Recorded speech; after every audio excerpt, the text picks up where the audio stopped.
ট্রাম্পের মানে বিজয়ী হওয়ার আশায় ছিল আওয়ামী লীগ।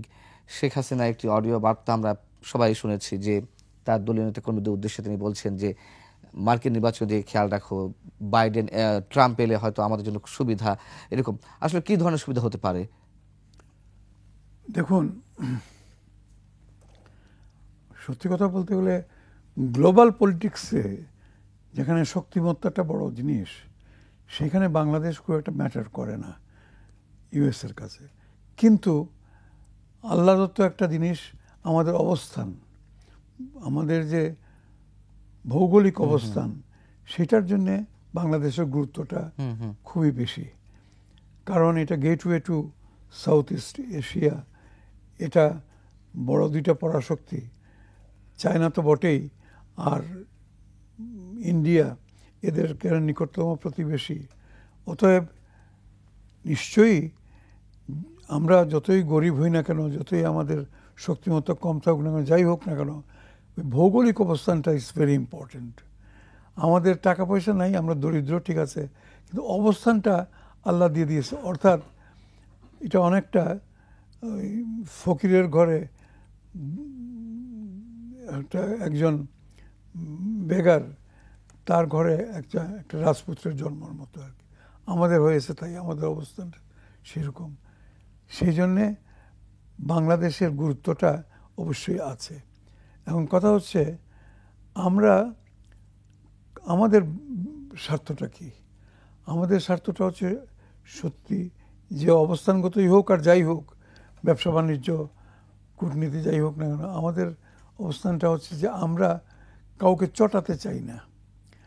এখন আমরা যদি বেশি আমেরিকার দিকে ঝুঁকে পড়ি, তাহলে পরে চায়না আবার নাখুশ হয়ে যাবে। আর যদি চায়নার সঙ্গে যদি সম্পর্ক খুব বেশি উষ্ণ করে ফেলি, তাহলে ট্রাম্পই বলুন আর বাইডেন বলুন, তারা খুশি হওয়ার কথা। এই জন্যে বাংলাদেশকে, we like it or not, আমাদের মধ্যপন্থা অবলম্বন করে চলতে সকলের সঙ্গে বন্ধুত্ব, একটা মানে বেশ ভালো একটা বাণী আমরা দিয়ে আসতেছি, friendship to all and malice to none ইত্যাদি। তো যেটাই হোক, আমার মনে হয় ট্রাম্প তার বডি ল্যাঙ্গুয়েজ বলুন আর যাই বলুন, কথাবার্তা সেই ইত্যাদিতে রীতিমতো আস্থাহীনতারই, মানে এর উপরে আস্থা রাখা যায় না এরকম একটা মনোভাব সৃষ্টি হওয়ার কথা। কিন্তু তবুও ট্রাম্পকে আমাদের সহ্য করে যেতে হবে।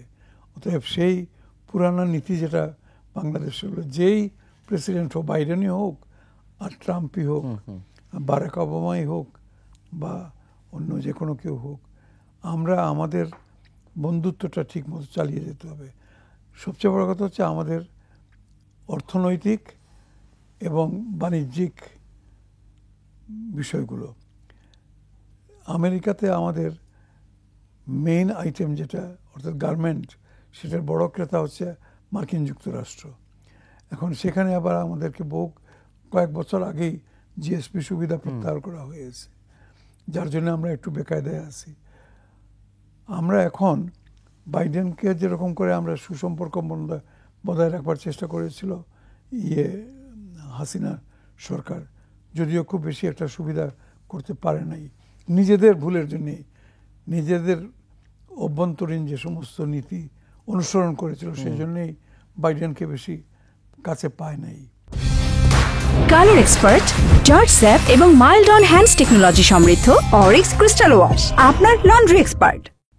এখন তো আর হাসিনা সরকার তো নাই, বা সেই সরকার বিদায় হয়েছে। এখন যেটা বাংলাদেশের জন্য দরকার, যেটা আর কি, এই ইয়ের সঙ্গে, ট্রাম্পের সঙ্গেও সম্পর্কটা ভালো করতে হবে, করে চলতে হবে। করবে কি? বর্তমান অন্তর্বর্তী সরকার কতটা এগোতে পারে?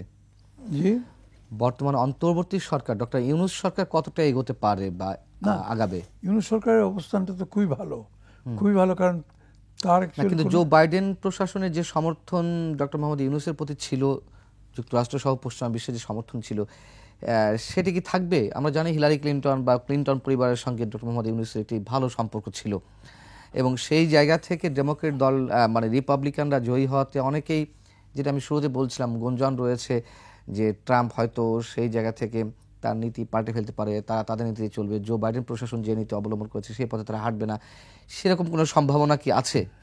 না, আমি যেটা বলছিলাম হচ্ছে আপনার এই অন্তর্বর্তীকালীন সরকারের আয়ু কতদিনের সেটা মোটামুটি আমরা সবাই জানি। কেউ হয়তো বলবে আর 1 বছর, কেউ হয়তো বলবে আরো না 1 বছর না 5 বছর বা 3 বছর, কিন্তু এটা যেহেতু নির্বাচিত সরকার নয়, অতএব তারা খুব বেশি দিন না তাদের সরে যেতে হবে।